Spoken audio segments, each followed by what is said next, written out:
Thank you very much, first and foremost, for inviting me. I think a little about myself is I spent most of my many decades, at least over 3 decades of work within communication and the CSR space. I think in the last few years, what I've really enjoyed is doing the CSR. And giving back to society as you grow older, I think it also comes naturally to you. Very happy to be part of Vedanta. Vedanta culturally in our DNA also is to give back. You'll be delighted to know even our chairman has pledged 75% of his personal wealth back to the society. As far as thematic areas are concerned, I think when we categorize health, education, nutrition, skills, we cut across. It's a very scientific way that we work in the sense we do a baseline study. Whatever is the need of the communities, we prefer, of course, to work in the areas which are around our communities, around our operational areas. But overarchingly, wherever there is a need for, the government, we will be there. For example, if I look at it from 3 very critical marquee projects that we have, I think I can clearly say one, which is the cancer hospital, Raipur Cancer Hospital that we run. Very proud of that. The second is a sports project that we do, football.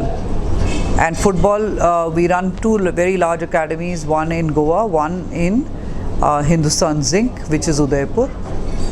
And third, the project that we are talking about and the one that I had is Nand Ghar, which is reimagining the anganwadis and working on that. So I mean, if you look at it, what does Vedanta do? It cuts across the entire diaspora of, I think, corporate social responsibility.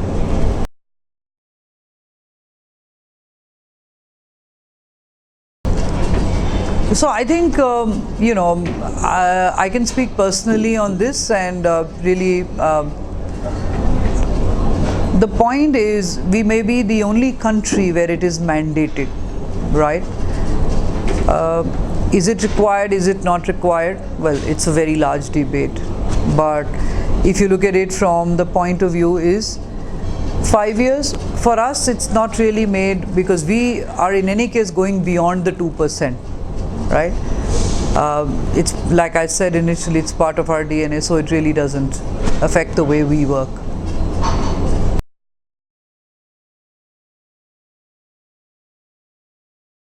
Right, it comes back to the same piece. I mean, when the laws and when they are guiding principles which tell you about, this is how it is mandated.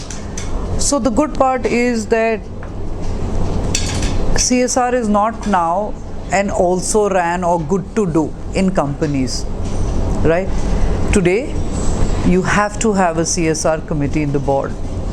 So I think that helps, obviously, because our functions may be businesses, functions may be different. So the CSR function has actually moved to now becoming a core function.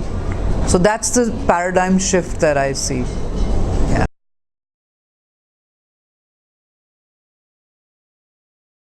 Yeah, I think what also happens for the emerging companies, corporate social responsibility is an evolution process, right? People, they do hit and trials. It's nice to sit within, companies, share experiences like today's platform.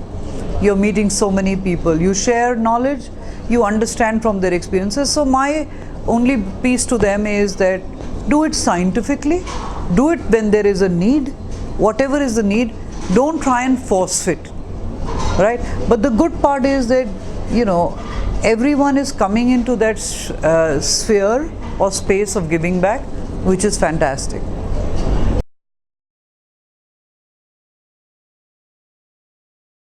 So let me also say this, that when you look at large organizations, most of them run or implement their programs through NGO partners or service providers, right?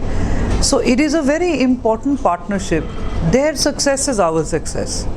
So we have to help the service provider succeed, that's one.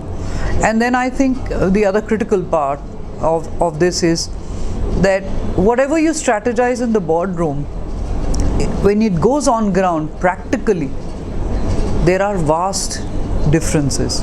I won't call them deviations because they are natural. Organically, they are different. So we are dependent as corporates to implement our program through NGO partners or service providers. And when I say that, dependency is mutual, and I think these partnerships, when succeed, you know that you have a full pudding for success.